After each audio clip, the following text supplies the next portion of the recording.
दूसरा पित्त का हिस्सा बहुत क्लियर है, एकदम स्ट्रेट फॉरवर्ड है कि घी ज्यादा खाएंगे पित्त आपका हमेशा सम रहेगा। और ज्यादा घी खाने का जो समय है वो बारिश के दिनों में और ये जो गर्मी के दिन होते हैं ना, उस समय घी ज्यादा खाइए ताकि पित्त को कंट्रोल करके रखे। और वात के लिए मैं पहले ही बता चुका हूं, शुद्ध पित्त। अभी ये जितनी बात है आप सोचो कितनी सरल है, बस हमें अपनी जीवन शैली में थोड़ा बदलाव करना है। जीवन शैली में बदलाव से पहले मन में संकल्प लेना है कि जी हम तो ऐसे ही चलेंगे, दुनिया जिधर जाए जाए हमें उससे मतलब नहीं, हम तो ऐसे चलेंगे। तो ये तीन चीजें अगर आपने देख ली तो बहुत अच्छा है। अब थोड़ा आगे चलें, अब और दूसरी चीजों पे मैं चलता हूं कि और कौन कौन सी चीजें हैं जो आपके आसपास हैं और आपके वात पित्त कफ तीनों को सम पे लाने में मदद कर सकती है। ये तीनों समभाग में रहें तो अच्छा होता है। और कौन कौन सी चीजें हैं? तो भागवती जी कहते हैं रसोई के बाहर जाने की जरूरत ही नहीं, सब वहीं है। भागवती जी ने एक सूत्र लिखा है, दुनिया का सबसे बड़ा औषधि केंद्र हमारा रसोई घर है। सबसे बड़ा औषधि केंद्र रसोई घर है। अब दुर्भाग्य से हम रसोई में जिनको मसाला कहते हैं ना, मसाला, वहां मसाला कुछ नहीं है, सब औषधि है। मसाले का और औषधि का अंतर मालूम है? ये मसाला तो शब्द ही भारत का नहीं है, पहले तो ये बता दूंगा। ये अरबिक शब्द है, फारसी से अरबी में आया, अरबी से हमारे घुस गया, हिंदी में और जगह जगह घुस गया। ये विदेशी आए तो ये शब्द भी आया। हिंदुस्तान में 17वीं 18वीं शताब्दी का साहित्य जब मैं पढ़ता हूं तो जब तक मुगलों का राज्य रहा तब तक मसाले शब्द का बहुत उपयोग है। मुगलों के राज्य के पहले एक भी जगह किसी भी शास्त्र में मसाला नहीं है।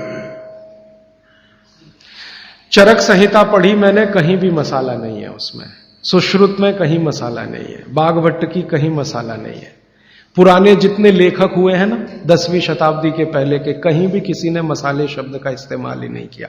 हर जगह है तो औषधि है, औषधि औषधि, जीरा औषधि, धनिया औषधि, ये औषधि के रूप में है। तो इनकी जो प्रॉपर्टीज हैं रसोई घर की, औषधियों की, ये सब आपके चिकित्सा के लिए है। अब मुझे समझ में आता है कि हमारे पुराने जमाने की माताएं बहनें, जो हमारी दादी हैं, नानी हैं, उन्होंने अपनी अपनी बेटियों को जो कुछ सिखाया, सब्जी बनाना तो क्या क्या डालना, जीरा चाहिए, धनिया चाहिए, हींग चाहिए, मात्रा कितनी कितनी चाहिए, वो सब बड़े वैज्ञानिक और चिकित्सक लोग रहे होंगे। क्योंकि रोज हमारे शरीर में वात पित्त कफ की स्थिति सम और असम होती रहती है। आप जानते हैं सुबह जो है ना वात ज्यादा होता है शरीर में, सुबह सुबह, दोपहर को पित्त ज्यादा होता है, शाम को कफ ज्यादा होता है। तो ये पूरे 24 घंटे में ऊपर नीचे होता रहता है।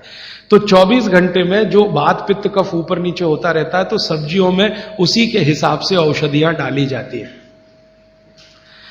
जैसे दोपहर की सब्जी बने, दोपहर की, तो मेरी दादी को मैंने देखा था कि दोपहर की सब्जी बनाएगी तो अजवाइन जरूर डालेगी उसमें, और वही सब्जी रात को बनाती थी तो अजवाइन नहीं डालती थी। तो एक दिन मैंने दादी से पूछा कि यही सब्जी दोपहर को मैंने खाई तो इसमें अजवाइन थी, शाम को खाई तो नहीं, क्यों? तो उसने उत्तर तो नहीं दिया। तो उसने कहा मेरी मां ने ऐसा सिखाया। बस बात खत्म हो गई। अब उस समय मैं भी मान लिया कि ठीक है, उसकी मां ने सिखाया। अब जब मैंने काम शुरू किया ये चिकित्सा पर, तब मेरे समझ में आया कि अजवाइन जो है पित्तनाशक है। घी के बाद, देशी गाय के घी के बाद जो सबसे ज्यादा पित्तनाशक दूसरी कोई चीज है तो वो अजवाइन है। और दोपहर को पित्त भड़कता है, आप जानते हैं, और वो स्वाभाविक है क्योंकि खाना खाने के लिए पित्त भड़कना ही चाहिए। तो उस समय अजवाइन डाली जाती है सब्जी में, क्योंकि दोपहर को ही शरीर को अजवाइन की जरूरत होती है पित्त को सम पे लाने के लिए। तो भारत में ज्यादातर माताएं बहनें ये बात जानती हैं कि दोपहर की सब्जी में अजवाइन चाहिए। दोपहर का दही है ना, दही का मट्ठा, उसमें भी अजवाइन का बघार लगता है। दोपहर की जितनी भी चीजें हैं ज्यादातर अजवाइन ग्रस्त होती हैं या अजवाइन से बनती हैं, क्योंकि पित्त को सम पे रखना है। तो आप सोचो जो लोग ये कर रहे हैं वो बिना कहे कितना बड़ा काम कर रहे हैं, हमने उसका वैल्यूएशन नहीं किया, ये हमारी मूर्खता। हमारे यहां तो एक बहुत बड़ा दुष्कर्म इस देश में हुआ है। अंग्रेजों के हम गुलाम हो गए तो सब कुछ हम भूल गए, अपनी चीजें। अंग्रेजों ने जो सिखाया वही हमें याद है। तो तो हम जीडीपी का कैलकुलेशन करते हैं अंग्रेजों के फॉर्मूले से। जीडीपी निकलता है इस देश का, ग्रॉस डोमेस्टिक प्रोडक्ट। तो मैंने बहुत बार इस देश के अर्थशास्त्रियों से पूछा कि जीडीपी में आप विचित्र विचित्र कैलकुलेशन करते हैं। जैसे भारत की पुलिस है, उस पर जो खर्चा हो रहा है वो जीडीपी का हिस्सा है। अगर चोरियां बढ़ी, डकैतियां बढ़ी, तो पुलिस का खर्च बढ़ेगा तो जीडीपी बढ़ेगा। और प्रधानमंत्री छाती ठोक के कहेगा मेरे जमाने में जीडीपी 10% से ऊपर बढ़ गया। सो व्हाट, पुलिस का खर्च बढ़ गया, माने चोरियां बढ़ गई, डकैतियां बढ़ गई, अत्याचार बढ़ गए, अनाचार बढ़ गए, तो जीडीपी बढ़ गया, तो क्या बड़ी बात है। तो हमारे जो जीडीपी के कैलकुलेशन है बड़े विचित्र हैं। इसमें चोरी हो, डकैती हो, लूट मारी हो तो जीडीपी बढ़ेगा, लेकिन माताएं बहनें घर में जो करती रहती हैं वो जीडीपी में है ही नहीं, कैलकुलेशन ही नहीं है उसका। भारत सरकार कोई कैलकुलेशन नहीं करती कि किसी माँ ने 1 किलो पापड़ बना दिए तो जीडीपी बढ़ा कि नहीं, तो कहते हैं जी मालूम नहीं बढ़ा कि नहीं बढ़ा, क्योंकि कैलकुलेशन नहीं है। किसी माँ ने दाल की बड़ी बना दी 5 किलो दाल की, तो जीडीपी बढ़ा कि नहीं बढ़ा। आपका मन क्या कहता है, बुद्धि क्या कहती है, बढ़ा कि नहीं बढ़ा।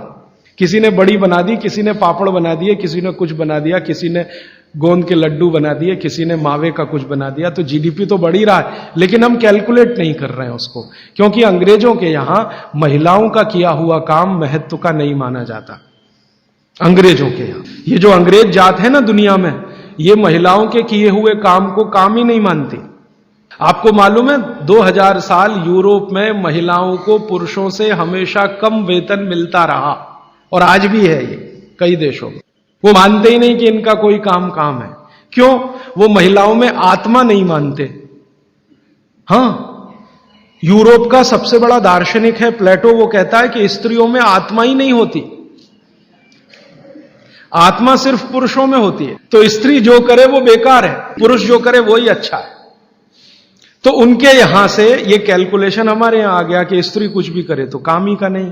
तो अंग्रेजों का 200-250 साल जो राज चल गया, उसमें हम सब के दिमाग खत्म हो गए, सोचना विचारना बंद हो गया, तो हमने भी वही मान लिया। मैं अब इसको बदलना चाहता हूं, और मैं ये समझना चाहता हूं और समझाना चाहता हूं कि स्त्रियां जो कर रही हैं वो किसी डॉक्टर से कम नहीं है।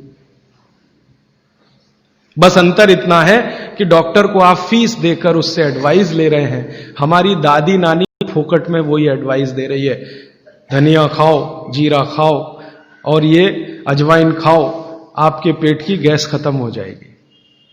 और ये 3500 साल से वैसे का वैसा ही है, अजवाइन खाओ तो गैस खत्म होती ही है। कभी भी आप करके देख लो। आप में से किसी को भी बहुत गैस बनती हो, पेट में एसिडिटी की तकलीफ हो, आज से शुरू कर दो। आप खाना खाया तो उसमें ध्यान रखो अजवाइन ज्यादा रहे, दाल में, सब्जी में, वगैरह वगैरह। और अगर नहीं कर पा रहे हैं तो खाना खत्म करते ही थोड़ी अजवाइन खा लो। अजवाइन ज्यादा तकलीफ ना कर दे, उसका बैलेंस है काले नमक के साथ, तो थोड़ा अजवाइन और काला नमक मिला के हर खाने के बाद खा के देख लो। 3 दिन में ना आपकी गैस बंद हो तो आप जो कहो मैं हारने को तैयार। ये गारंटी मैं नहीं दे रहा हूं, ये गारंटी अजवाइन दे रही है, मेरी गारंटी नहीं है, अजवाइन की गारंटी है। तो वो कहते हैं भागवत जी कि पित्त को सम रखने के लिए हमारे रसोई में घी के बाद जो दूसरी चीज है वो है अजवाइन।